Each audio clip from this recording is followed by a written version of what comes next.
All right, guys, welcome back to the channel. Welcome if you're new. Thanks for taking time out of your day to check the video out. We have more PlayStation news, rumors, and leaks to go over and cover here today. So before we dive into any of these topics, make sure you leave the video a like if you end up enjoying it or finding it informative. It helps the videos out more than you know. And if you're new here, please consider hitting that subscribe button as well. I want to start out here by just highlighting a post that I came across from Jeff Keighley, where he says, with 39 months in market, life-to-date unit sales of the PlayStation 5 are now tracking 7% ahead of PlayStation 4's pace and 68% above that of PlayStation 3. Now, I wanted to point this out because recently we talked about how Sony had to revise their PS5 sales forecast, letting shareholders know that they were not going to hit their record-breaking 25 million units in a fiscal year, and they had to reduce it down to 21 million units. And obviously this led to some people thinking that, well, I guess the PS5 must not be doing that great, but actually it's still doing very, very well. The fact that they're on track to hit apparently 21 million in a fiscal year is actually incredible. But when you look at this, I think it really does highlight just how well the PS5 is doing. Now, obviously, we're not seeing insane growth compared to the PS4, and maybe that's what Sony is kind of looking to chase, right? They want to see if they can get a console that can really show substantial growth beyond the PS4 and past consoles like the PS2 and whatnot. But either way, the PS5 is still doing very well, and it's on track to hit at some point 100 million units sold. But I also want to move to another topic here briefly, which talks about Rise of the Ronin. We're getting more information about Rise of the Ronin from Team Ninja. The game is coming out in about a month or so. And one of the things that was recently confirmed, and I think this is going way under the radar because I'm not seeing pretty much any gaming media outlet reporting on this, is that it has been officially confirmed Rise of the Ronin will feature 4-player co-op. There's a frequently asked questions section, and one of the questions is, does Rise of the Ronin feature online multiplayer? And it says yes, in Rise of the Ronin, players can join up to 3 others to experience the game's main story missions in online co-op. Note that PlayStation Plus membership is required to play online, and there is no PvP combat. And below that, they let you know that there are difficulty settings such as easy, medium, and hard that you can choose from. But I thought that this was, a pretty important feature to let people know about, because I had no idea that Rise of the Ronin was actually going to feature 4-player co-op. A very welcome addition. They also say here that Rise of the Ronin does feature a character creator, so that's something else I think people are going to be excited to hear about. But there you go. Again, Rise of the Ronin 4-player co-op. Good stuff. Next topic in line here is an update on Gran Turismo 7 and how it's doing really, really well for Polyphony Digital and Sony. So we have Matt Piscatella, who is basically in charge of Circana, formerly known as NPD. He responded to somebody who said GT7 has impressive legs, it seems. He says, yup, Gran Turismo 7 currently trails only Gran Turismo 3, a spec in lifetime dollar sales for franchise release in the US, likely to catch up to that at some point this year. So this is really good because GT is the biggest PlayStation franchise, the best-selling PlayStation franchise, and to see that Gran Turismo 7 is climbing this rapidly and is on pace to basically take the #1 spot just goes to show how well it's actually doing this generation. So yeah, it seems like the future is very bright for Gran Turismo. Moving on to the next topic, we have an update with Jim Ryan and his retirement. This is being reported by PlayStation Lifestyle. PlayStation head Jim Ryan is set to retire next month, and in an interview ahead of his departure, he expressed confidence in the leadership of interim Sony Interactive Entertainment CEO Hiroki Totoki. Jim Ryan is retiring after a 30-year tenure with a few ideas in his mind to take his life in, quote, a little different direction, end quote. Speaking to Variety, Jim Ryan said that he was grateful to work in an industry that wasn't boring, but said that the PS5's launch was the most challenging moment of his career. The console's launch, which came in the midst of a pandemic, was quite a departure from Sony's previous hardware launches. I was there at my dining room table, head in my hands, wondering how we were going to do this, he recalled, adding that no one could get into China, where most of PlayStation consoles are assembled, and to make matters worse, retail was completely closed. Thankfully, those days are over, and the PS5 is no longer suffering from a shortage. Jim Ryan thinks PlayStation is in safe hands as long as its future leaders continue to, quote, entertain, delight, and surprise, end quote, its community. And so, yeah, I just wanted to let you guys know that Jim Ryan is, I assume, giving his final interviews that he'll ever do, as a PlayStation CEO. And I like what he's saying here. I do think we don't give Jim Ryan enough credit, or at least I think not enough people give Jim Ryan credit for being able to actually successfully launch the PS5 and, most importantly, ensure that it did well, right, during the pandemic. That's something that I have to imagine was unbelievably stressful, and there are so many different factors that were working against them that, it could have failed very easily, and it didn't. So definitely want to give Jim Ryan credit for that. And it's, also worth noting the final thing he says here, where, he believes PlayStation and anybody who's in charge of it will always succeed as long as they remember that their job is to entertain, delight, and surprise gamers. And I mean, it's a little bit obvious, but you'd be surprised when you look around the gaming industry sometimes how it seems like these CEOs and people in charge, they just kind of get so far away from that basic understanding. But there you go. That's what Jim Ryan is saying. So, he's also making it sound like he's going to be doing something different after he retires from PlayStation. So we'll see what he ends up doing. Moving on from that, we're talking a little bit about Bloodborne. I have a article from Push Square. It says a Bloodborne remake, remaster, or even just a re-release has been at the top of many From Software fans' wish list for years now.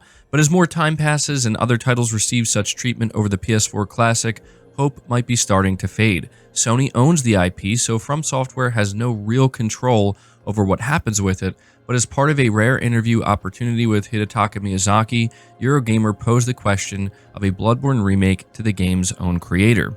It is a title we hold very dear, and just as much as our fans, it does make me very happy to see that there are still so many people passionate about it, he said.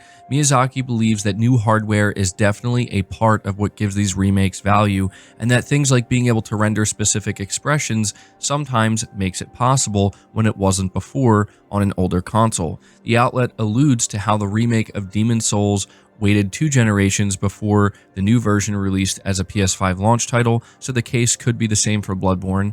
However, I wouldn't say that's the be-all, end-all, he adds. I think purely from a user perspective, modern hardware also allows more players to appreciate all the games, and so it ends up being a simple reason, but as a fellow player, I think that accessibility is important. I think that can be a driving force between bringing an old game to a new platform. No matter whether it remains forever as a PS4 exclusive or is re-released in the future, Miyazaki looks back fondly on Bloodborne and is pleased it still has a fan base. Put simply, it makes me very happy to see it's a title with a lot of specific memories, both for me and the staff who worked on it. So, yeah, wanted to bring this up because, everybody wants to know what's going on with Bloodborne, and it's not often we get to hear Miyazaki actually talk about it.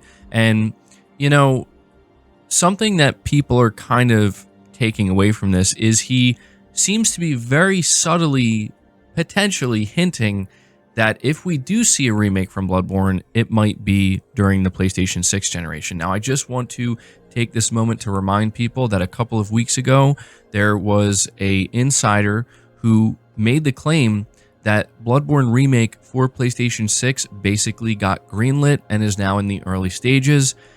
I don't know if that's what Miyazaki is hinting at here, but, he does kind of make it seem like Bloodborne would benefit more so by being remade on the next generation of console than the PS5. So, I don't know, maybe that's a bit of hopium there, but either way, that's what we're getting from Miyazaki.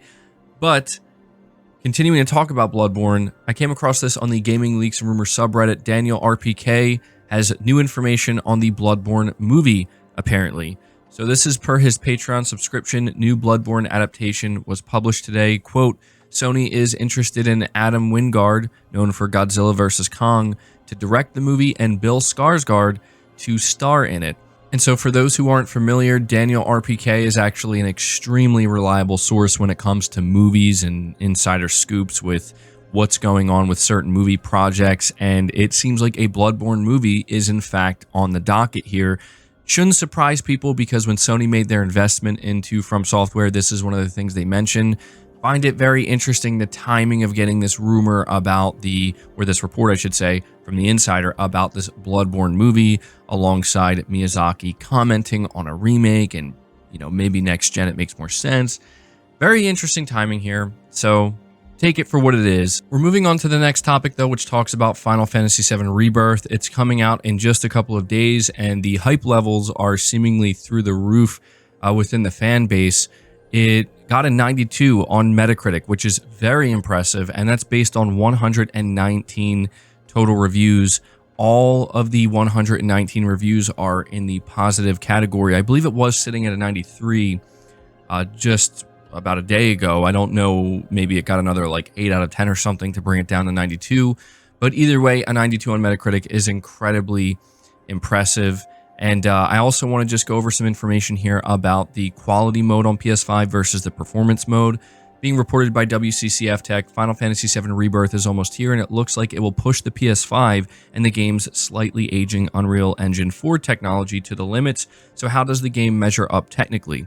Well, the pixel counters at Digital Foundry have posted some early analysis, and it's a bit of a mixed bag depending on what visual mode you decide to use. You can check out their full video, but we're going to go over a recap here. It says, overall, Final Fantasy VII Rebirth is obviously a very polished game, but Digital Foundry does find some inconsistencies in asset and lighting quality, which may be down to its dated engine. The game offers up 2 visual options on PS5, a 60 FPS performance mode and a 30 FPS quality mode, and it seems the latter is definitely what you're going to want to go for.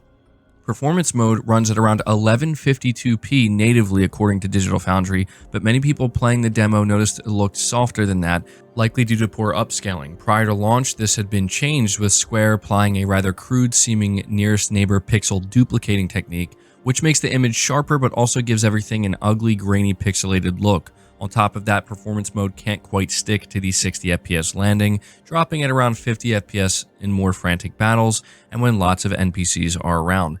Meanwhile, quality mode features slightly more world detail and runs close to a native 4K at most times, although it may drop to as low as 1440p in some instances. The upscaling issues present in performance mode are not a problem here. The game runs at a rock-solid 30 FPS, with at most a single frame drop here and there. The only real issue Digital Foundry could identify was a lack of motion blur during camera movements, which can make things look slightly choppy. So I wanted to go over this with you guys because it seems clear that we are going to need a PS5 Pro as these games continue to try to push the PS5. It seems like this game could potentially be better optimized for the PS5 in terms of its performance mode. It's nice that it will have a performance mode no matter what, but yeah, after watching this video myself, it's pretty clear that this is likely a game most people are going to choose to play in the fidelity mode at 30 FPS. It seems clear that this game was made on the PS5 to be played at 30 FPS. So yeah, we'll have to see if in the future, maybe they can provide some updates to this game that can help sort out this performance mode, but it seems like it's not ideal. But it does look amazing in the fidelity mode. So let me know if you're playing FF7 Rebirth, which one you're going to choose here. Moving on to the next topic, we're talking about an update for Spider-Man 2. Insomniac Games has detailed what to expect in the upcoming Spider-Man 2 New Game Plus mode, including suits, gameplay tweaks, and more. In a new PlayStation blog post, Insomniac revealed that the upcoming update, which will officially be version 1.002 of the game, and its New Game Plus mode will allow for missions to be replayed on a harder difficulty, as well as new ultimate levels, golden gadget styles, and more to be unlocked. Outside of New Game Plus, new suit styles for several of Peter's symbiote suits have been added into the game, as well as the new Hellfire Gala suit for both Peter and Miles. Players will also be able to change the time of day in the game.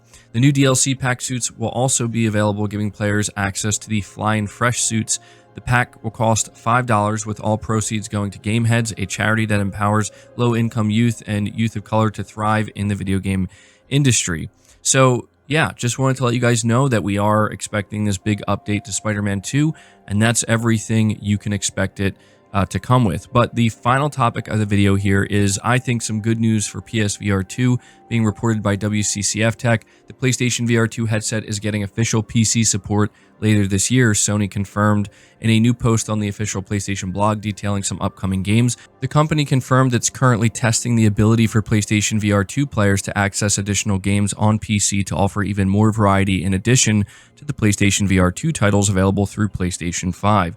Official PC support is expected to come later this year. So yeah, Sony's being very vague about it, not giving many details, but this is still a very big deal, I think, for PSVR2. The idea of it getting full PC support sometime this year, and I'm assuming we'll gain access to many more games. I think this is potentially a game changer for the headset. You know, it not just being tethered to the PS5, we could see it really achieve new things in terms of popularity, and in terms of sales, in terms of support overall. So yeah, wanted to be sure to let you guys know about this, but that's going to do it for the video, guys. I hope you enjoyed it. I hope you found it informative. If you did, be sure to leave it a like, subscribe to the channel if you're new, hit the bell notification icon, and feel free to share this video out on top of all that. But until next time, guys, take care.